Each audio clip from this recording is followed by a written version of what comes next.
From Death to Life라고 하는 제목입니다. 사망에서 생명으로라는 제목으로 이 시간 하나님의 말씀을 대언해 드립니다. 예수님께서는 여러 비유로 말씀하셨습니다.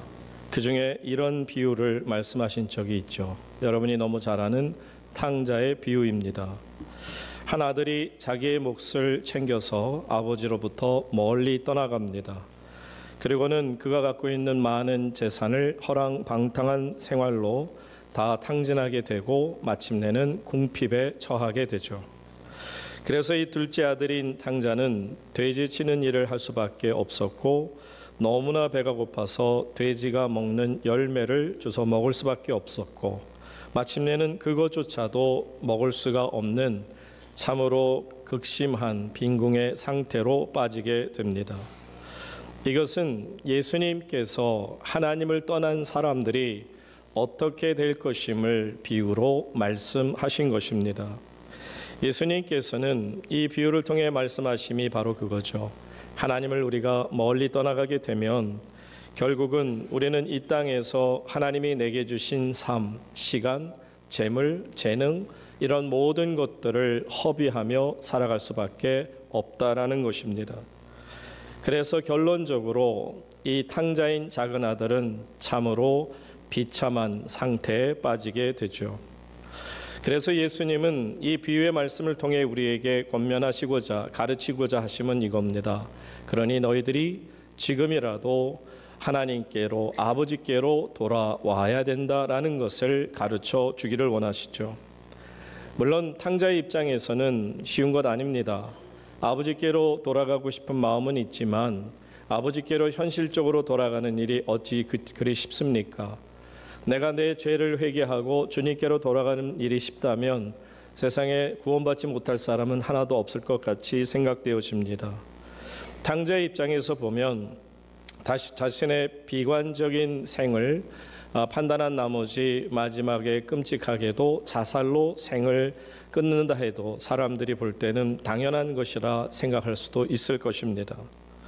그런데 놀라운 것은요, 이런 탕자에게도 오직 소원이 하나 있었습니다. 소망이라고 말하면 좋겠죠. 소망이 있었는데 그 소망은 다른 것이 아닌 아버지 집에 대한 소망입니다. 내 아버지 집에는 거할 곳이 많도다. 내 아버지의 집에는 먹을 것이 풍부하다.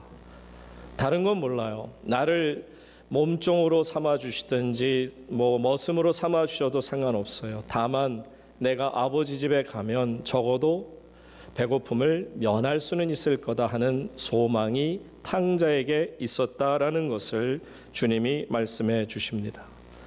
그런데 주님의 비유의 말씀에서 놀라운 포인트가 이겁니다. 자, 이 탕자가 정작 돌아왔을 때 탕자가 놀라고 말죠. 왜냐하면 아버지가 자신을 맞아들이는 것이 그냥 보통 맞아들이는 것이 아니고 큰 기쁨을 다해서 자신을 아들의 하나로서 받아주심이 정말 몸둘 바를 모를 지경입니다. 아버지의 큰 기쁨 앞에 이 탕자는 점점 자신이 왜소해지는 것을 느꼈을 것이고 점점 더 내가 미안한 마음에 고개를 들지 못할 결국은 쥐구멍이라도 있으면 들어가고 싶은 심정이었을 것입니다. 예수님께서는 이 탕자의 비유를 통해서 두 가지를 우리에게 가르쳐 주시죠. 첫째는 하나님은 사랑이시라는 거죠. 아버지는 사랑이시라는 겁니다. 그 사랑이신 아버지가 나를 기다리고 계시고 두 번째는 우리가 그 아버지의 사랑을 의지하고 믿고 아버지께로 나아가면 우리 모두는 다시 하나님의 거룩한 아들들이 될 수 있다라는 것을 우리에게 가르쳐 주기 위해서 이 말씀을 주신 겁니다. 자, 여기에서 비참한 상황 속에서 이것은 죽음을 뜻하는 것이고 사망을 뜻하는 것이고 절망을 뜻하는 것입니다. 그런데 이 절망의 자리에서 사망의 자리에서 to life, from death, 죽음으로부터 그 자리에 머물지 않고 놀랍게도 생명의 자리로 옮겨주신다는 겁니다. 그러니까 예수님이 지금 이 비유를 통해서 우리에게 주시는 강한 말씀이 뭐냐면, 너희도 하나님의 사랑을 믿고 의지하고 주님께로 나오게 되면, 그래서 주님 앞에 모든 죄를 회개하면, 그러면 너도 죽음에서 생명의 자리로 옮겨갈 수 있을 것이다 라는 겁니다. 이것이 생명으로 옮겨지는 우리에게 주신 은혜 아닙니까? 물론 여러분, 탕자의 입장으로 한번 생각해 보세요. 이런 은혜가 있어요. 하나님께는 이런 은혜가 분명히 있어요. 그런데 탕자인 내 입장에서 보게 되면 이해가 잘 안 가요. 내가 만약에 부모라면 내 자식이 그랬을 때 난 용서 못할 것 같아요. 그게 자녀를 갖지 못한 사람들의 생각입니다. 그런데 자녀를 기르다 보면 하나님 아버지의 마음을 알 수 있어요. 전에는 내 부모의 마음을 잘 몰랐어요. 그래서 어머니 왜 나를 낳습니까? 라고 감히 말도 안 되는 그런 정말 막대먹은 이야기를 한 적도 있어요. 그런데 정작 나 자신의 아이를 낳고 그 아이를 키우다 보니까 이게 아니에요. 부모는 자녀를 향한 그 마음이 정말 남다를 수밖에 없습니다. 이 자녀된 자의 입장에서는 아버지의 마음이 이해가 안 갔어요. 왜냐하면 자기가 생각해 볼 때는 도무지 용서 못할 것 같은데, 아니 큰 기쁨으로 자기를 맞아주고 그리고는 자기를 위해서 잔치까지 벌이니 이 잔치에 참여하는 일이 어디 쉬웠겠어요? 아마 이 아들이 순종적이 될 수밖에 없죠. 왜? 자기가 잘못한 게 있으니까. 아버지가 야 잔치 벌였으니까 잔치에 참여하자. 그 잔치가 즐거웠겠습니까? 너무너무 죄스러운 마음이 그 기쁜 마음으로 잔치에 참여할 수 있었겠냔 말입니다. 이 돌아온 탕자는 잔치를 벌였으나 그 잔치에 참여할 때는 그저 아버지 얼굴 보고 아버지가 기뻐하시니까 그러면 내가 좀 불편하더라도 순종해서 그 잔치에 참여하겠다라고 생각하며 잔치에 왔을 겁니다. 그런데 놀라운 변화가 일어납니다. 바로 그 변화가 사망에서 생명으로 옮겨지는 변화죠. 어떤 변화입니까? 어느 순간 나도 모르게 아버지의 그 기쁨이 내 기쁨이 되기 시작해요. 하나님이 이렇게 나를 사랑하시는구나. 아버지가 나를 이렇게까지 기다리셨구나. 아버지의 참된 기쁨이 정말 그냥 보통 기쁨이 아니고 놀라울 정도로 하나님의 거룩한 기쁨이구나 라는 걸 깨닫게 되면 그 자리에 잔치에 참여했던 아들이 더욱더 큰 은혜를 받고 아버지의 큰 기쁨을 내 큰 기쁨으로 누릴 수 있게 되는 거죠. 이러니 여러분, 사망에서 생명 아닙니까? 죽음에서 절망에서 벗어나서 하나님의 거룩한 나라 백성이 되는 얼마나 은혜가 넘치는 그런 예수 그리스도의 비유의 말씀입니까? 이처럼 소망이라는 것은 참 좋은 거예요. 소망이라는 건 다른 거 아니에요. 하나님 아버지가 누구신지를 아는 겁니다. 내 아버지 집에 가면 그러니까 아버지 집에 대한 소망이 있어야 돼요. 여러분, 하나님 나라에 대한 소망을 간직할 수 있기를 축원합니다. 여러분이 어떤 경우에도 하나님 나라에 대한 소망만 있다면 비록 이 땅을 힘들고 어렵게 살아간다 할지라도 아버지의 나라가 분명히 있음을 믿기에 그 나라에 가면 적어도 먹을 것은 있지 않을까. 그런데 그 정도가 아니라 정작 여러분이 하나님 나라 들어가고 나면 이 둘째 아들처럼 그곳에는 하나님의 사랑으로 가득 찬 나라라는 것을 깨닫게 될 줄로 믿습니다. 그러니 여러분, 절망 가운데서도 소망을 가질 수 있음이 사망에서 생명으로 옮겨진 거 아니겠습니까? 자, 이 믿음을 가진 사도 바울이 오늘 로마서를 통해서 우리에게 가르쳐주고자 하는 겁니다. 자, 17절 상반절 말씀을 먼저 보시면 한 사람의 범죄로 말미암아 사망이 그 한 사람을 통하여 무엇했다? 왕노릇하였은즉. 자, 18절로 건너가 보십시오. 그런즉 한 범죄로 많은 사람이 뭐에 이른 것 같이? 정죄에 이른 것 같이. 여러분, 한 사람의 범죄로 말미암아 우리가 정죄를 당하게 되었어요. 심판에 이르게 된 것을 말합니다. 그러다 보니까는 그 심판이 무엇이냐면 사망이라는 거예요. 죽음이 우리에게 왕노릇하는 심판을 우리가 당하게 된 것입니다. 물론 이 말씀을 사도 바울은 창세기 3장에서 이 말씀을 빌려왔겠죠. 아담과 하와가 에덴 동산에서 어떻게 큰 죄를 범했는지를 분명히 알고 있기에 그래서 죄의 근원이 뭔지를 가르쳐 주고자 하는 것입니다. 여러분 보시겠지만 세상 사람들은 죄의 원인이 무엇인지를 가르쳐 주지 못하죠. 어떤 철학도 어떤 종교도 죄가 이것이다라고 말씀해 주는 분이 없습니다. 그런데 성경은 우리에게 죄가 무엇이며 죄의 근원이 무엇인지를 우리에게 분명히 밝히 알려주고 있습니다. 여러분, 이 죄라는 게 결국은 누구 때문에 온 거예요? 사람 때문에 이 땅에 온 겁니다. 동물, 식물 아닙니다. 그런 것들은 죄를 범할 수도 없어요. 왜? 인격이 아니기 때문에 그것들로 인하여 죄가 이 땅에 들어온 것이 아닙니다. 죄는 바로 사람들로 인하여 이 땅에 임하게 된 것입니다. 그러므로 말미암아 사탄의 유혹에 넘어져서 불순종하고 하나님을 배반한 사람들이 죄를 불러온 것입니다. 그러므로 세상의 죄의 기원자를 말하자면 분명히 사람인 것이죠. 이것이 성경이 우리에게 가르쳐주는 말씀 아닙니까? 토탈 커럽션입니다. 완전한 정말 타락을 말하는 것입니다. 이처럼 사람이 범죄했다면 그 죄의 값을 누가 갚아야 합니까? 당연히 사람이 갚아야죠. 동물이나 식물들이 갚을 수 있습니까? 그런데 문제는 사람이 이제 이 죄의 값을 갚아야 함에도 불구하고 우리는 죄의 값을 갚을 능력이 없어요. 어떤 분이 그럽니다. 죽음으로 갚으면 되지 않습니까? 글쎄, 죽음으로 갚을 수 있을런지 모르겠어요. 그런데 보세요. 일본의 사무라이들이 어떤 일에 대해서 정말 실수를 하거나 실패를 하게 되면 활복 자살하기 위해서 조그만 칼을 하나 들고 다닌다고 하는 것 좀 아시잖아요. 그래서 만약에 자기의 배를 가르고 활복 자살했다고 생각해 보세요. 책임진 거 맞습니까? 여러분, 그것이 어찌 책임이겠습니까? 사람이 죽음으로 근본 문제를 해결할 수 없습니다. 그것은 구원이 아닙니다. 그것은 멸망의 길로 가는 것이죠. 죄의 문제를 해결한다는 것은 무슨 뜻이냐면 사망에서 사망으로 떨어지는 것이 아니라 사망에서 생명으로 옮겨질 때 구원이라고 하는 것이요, 이것이 해결 방법 아니겠느냐 말입니다. 다시 하나님과의 깊은 관계를 유지하는 것 아니겠습니까? 그런데 문제는 인간 스스로는 이 사망의 어둠에서 생명의 자리로 나아갈 수 없다라는 것입니다. 내 목숨을 끊어서 자살하는 한이 있더라도, 배를 가르는 한이 있더라도 그것을 이룰 수 없다라는 것이죠. 그래서 하나님의 아들이신 예수 그리스도께서 이 땅에 오시고 바로 이 십자가에서 피를 흘리시고 죽으심으로 우리의 모든 죄를 대속하여 주신 것입니다. 그러므로 사랑하는 성도 여러분, 여러분들이 정말 하나님 안에서 우리가 얻을 수 있는 구원의 길이라는 것이 예수라는 것을 정말 믿을진데, 오늘 말씀을 보세요. 거기에 대한 대답을 이렇게 우리에게 주십니다. 한 사람 아담 때문에 모든 인류가 죄를 범했다라면 이제 모든 인류가 구원의 길로 갈 수 있음을 이렇게 설명합니다. 17절 중반절로 가서 보시기 바랍니다.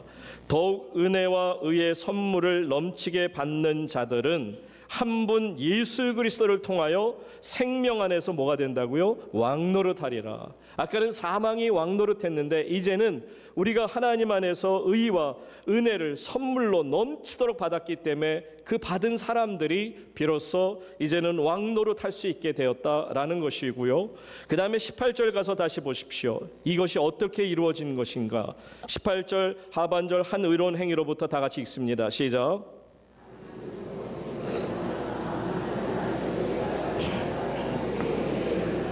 아멘. 한 의로운 행위로 말미암아 많은 사람이 의롭다 하심을 받아 생명에 이르렀다. 한 의로운 행위라는 건 누구예요? 한 분이신 예수 그리스도의 의로운 행위라는 것은 바로 이 십자가의 죽음, 이 의로운 행위로 말미암아서 많은 사람이 어떻게 되었다고요? 의롭다 하심을 받았다는 거예요. 그래서 생명으로 인도할 수 있었다.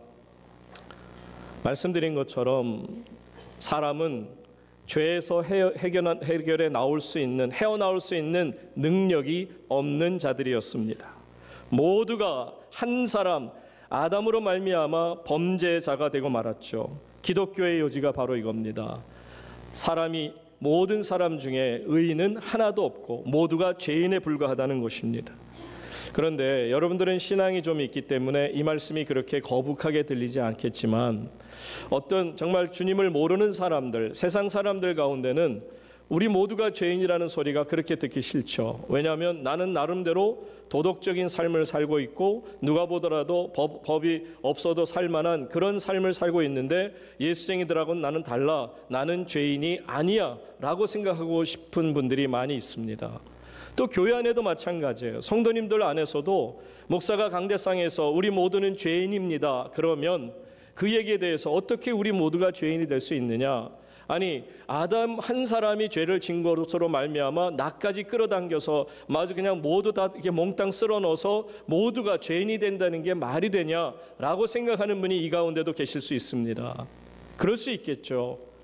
여러분들이 어떤 대표성을 깨닫지 못한다면 그럴 수 있을 겁니다. 그런데 성경에 보시면 이 대표성에 관한 아담이 우리의 조상이었고 그 조상이 대표가 되어 우리 모두가 죄인이 되었음을 설명하는 장면이 곳곳에 나옵니다. 예를 들면 여러분 잘 아는 노아 홍수 때의 이야기입니다. 자, 노아가 이제 심판이 끝나고 나서 포도 농사를 짓습니다. 그리고 포도에서 딴 열매를 가지고 거기에서 포도주를 만들고 그만 그것을 마시다가 취해버립니다. 취한 상태에서 노아는 벌거벗은 상태로 잠을 자게 되죠. 그때 노아의 세 아들 셈, 함, 야벳 이 세 아들 중에 함이라는 이 아들이 그 아버지가 벌거벗고 있는 술에 취해서 잠들어 있는 모습 중에 벌거벗은 모습을 보니까 참 흉측하다라고 생각하고 그것을 다른 두 형제에 가서 이제 우스갯소리로 그래서 아버지의 체면을 깎아버립니다. 그런데 두 아들 셈과 야벳은 그 이야기를 들었을 때 서로 의논하다가 이 아버지의 수치스러움을 우리가 드러낼 수 없다. 그래서는 뒷걸음질 쳐서 들어갑니다. 제대로 들어가지도 못하고 눈을 돌려서 뒷걸음질 쳐서 그리고 가져갔던 큰 겉옷으로 아버지의 부족한 부분을 가리워드리죠. 자, 노아가 이제 술에서 깨고 잠에서 깨어나게 됐을 때 이 세 아들이 한 이야기를 듣게 됩니다.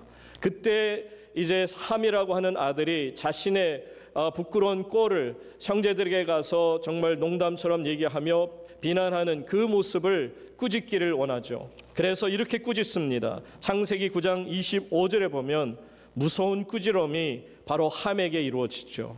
다 같이 한번 함께 읽습니다. 시작.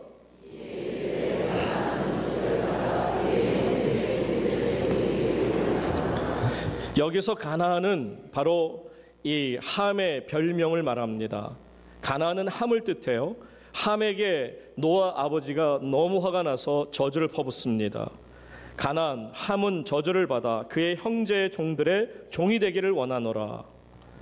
여러분 역사적으로 보면 안타까운 게 이 문제예요. 함이 잘못했으면 함 혼자만 저주를 받고 함 혼자만 야단을 맞고 넘어지면 되는 거 아닙니까? 그런데 어떻게 함의 자손들이 자자손손이 종들의 종이 될 수 있는 거냔 말이에요. 근데 실제적으로 그렇게 됐어요. 함의 조상을 함의 어떤 족속을 보니까 지금 아프리카에 있는 그분들이 바로 함의 자녀들이라고 후손들이라고 그렇게 평가하지 않습니까? 보십시오. 여러분이 잘 아는 것처럼 함에게 내린 저주는 함 자신에게만 국한되지 않고 아프리카에 살고 있는 수많은 후손들이 얼마나 끔찍한 일을 당했는지 아십니다. 종들이 되어 정말 지난 근대사 역사 속에 얼마나 비참한 삶을 지금도 아프리카의 나라들마다 가난하고 못 먹고 또한 그들이 쿠데타가 일어나고 계속해서 서로 죽이는 무시무시한 일들이 그 사회 속에 계속 일어나는 것을 봅니다. 여러분 역사학자들의 얘기도 마찬가지입니다만 노아의 저주가 함의 자손들에게 그대로 응했다는 사실을 빼고 과연 무엇으로 그들의 역사적인 비극을 설명할 수 있겠느냐라는 것입니다. 요즘 한국과 일본 사이에도 위안부 문제로 깊은 골이 점점 파여져 갑니다. 정말 가슴 아프고 부끄럽고 수치스러운 우리 과거사입니다. 치욕을 당했던 역사입니다. 그런데 문제는 침략자이면서도 전혀 사과를 하려 하지 않고 이것에 대해서 부인하려 하고 끝까지 발을 빼고 오히려 적반하장식으로 우리를 공격하는 아베라든지 그를 동조하는 수많은 일본의 사람들을 보면 정말 그 오래전에 100년 전에 그들이 이 땅에 들어와서 이 땅을 유린하고 얼마나 우리 조상들을 힘들게 했을까를 우리가 충분히 짐작해 볼 수 있어요. 지금같이 서로 대등하다 생각하는 이때에도 이 모양인데 나라를 빼앗겼을 당시에 우리를 얼마나 차별했겠으며 우리에게 얼마나 큰 짐을 지어줬을까를 생각하면 정말 일본에 대한 생각하면 우리가 정말 수치를 느끼지 않을 수 없죠. 그런데 저는 우리에게 그런 아픔을 준 그 당사자들, 침략자들에 대해서 원망하기보다 그들을 원망하는 것은 당연한 일이겠지만 저는 먼저 우리가 생각해야 될 것이 있습니다. 그것은 침략을 당하게 한 우리 조상들의 탓을 말입니다. 그때 우리 조상들은 무엇을 하고 있었습니까? 나라를 부강시킬 노력은 전혀 하지 않았습니다. 껍데기뿐인 그런 양반 노름에 취했습니다. 정말 당파 싸움에 서인이 무엇인지 동인이 무엇인지 서로 나뉘면서 끝까지 싸웠습니다. 지금 주변 국가들은 1차 혁명, 2차 산업혁명을 통해서 불같이 일어나고 있는데 조선이라는 나라만 그저 당파 싸움에 정신을 못 차립니다. 서인과 동인이 저는 대단한 건 줄 알았어요. 서쪽에 있는 사람, 동쪽에 있는 사람, 이 사람들이 싸우는 거라고 생각했어요. 그런데 동인과 서인을 보면 아무것도 아닙니다. 제사상에 대추라든지 먹는 것을 귀신이 와서 먹을 때 동쪽에 놔야 편하게 먹는다, 아니 서쪽에 놔야 편하게 먹는다. 세상에 이게 싸움거리나 됩니까? 그런데 그런 것 때문에 싸우느라고 이 나라가 얼마나 엉망이 되었으며 정말 비참한 모양이 되었느냐 말이에요. 그러니 그들의 책임으로 말미암아, 그들의 탓으로 말미암아 이 땅에 있는 정말 꽃봉오리처럼 피해보지도 못한 그런 아리따운 소녀들이 수치와 수욕을 당한 거 아닙니까? 12살, 13살 난 그런 소녀들이 끌려가는 것을 역사적으로 봅니다. 세상에 이런 아픔들이 자신들의 죄라기보다는 바로 조상들의 죄요, 그것을 이루지 못하는 정말 이 땅에 있었던 위정자들의 모습이 아닌가, 오늘날도 이런 위정자들의 모습이 아닌가 하는 두려움을 가질 것뿐입니다. 사랑하는 여러분, 우리나라의 과거 역사를 봐도 이렇듯이 대표성을 우리는 부인할 길이 없습니다. 여러분, 신학적인 용어로 이 죄가 계속해서 이어지는 것을 죄의 전가라고 대답합니다. 이 신학적인 용어예요. 이 죄의 전가는 뭐냐면 죄가 내게, 우리에게 넘어왔다는 것입니다. 그러니까 아담의 범죄는 아담 개인의 범죄가 아니라 이것은 모든 인류 후손의 죄가 될 수 있었다는 것이요, 그러니 그런 의미에서 우리는 아담의 후손이요 죄의 자손에 불과하다는 겁니다. 그러니까 죄의 후손인 우리들이 이 땅에 태어나서 죽지 않습니까? 죽기까지 죄에서 벗어나지를 못합니다. 그러니까 셰익스피어 같은 사람은 이렇게 평가하죠. 죽음을 제외하고는 아무것도 우리 것이라 부를 수 없다. 여러분, 죽음만이 인간들이 가진 공통적인 소유라는 거예요. 우리가 소유할 수 있는 것은 아무것도 없고 마지막에는 죽음밖에는 없다는 거예요. 죽음만을 내 것으로 소유하고 사는 인생들이 얼마나 비참합니까? 사망은 난리요동을 칩니다. 죽음은 발버둥을 칩니다.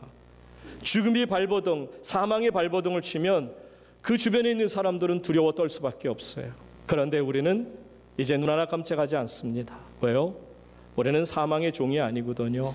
이제는 하나님의 거룩한 나라 왕노릇하게 되었으니 이제는 오히려 큰 소리로 사망아 물러가라, 죽음아 내 이기는 것이 어디 있느냐, 감히 쏜다고 어디를 쏘느냐, 나는 하나님의 자녀가 되었노라.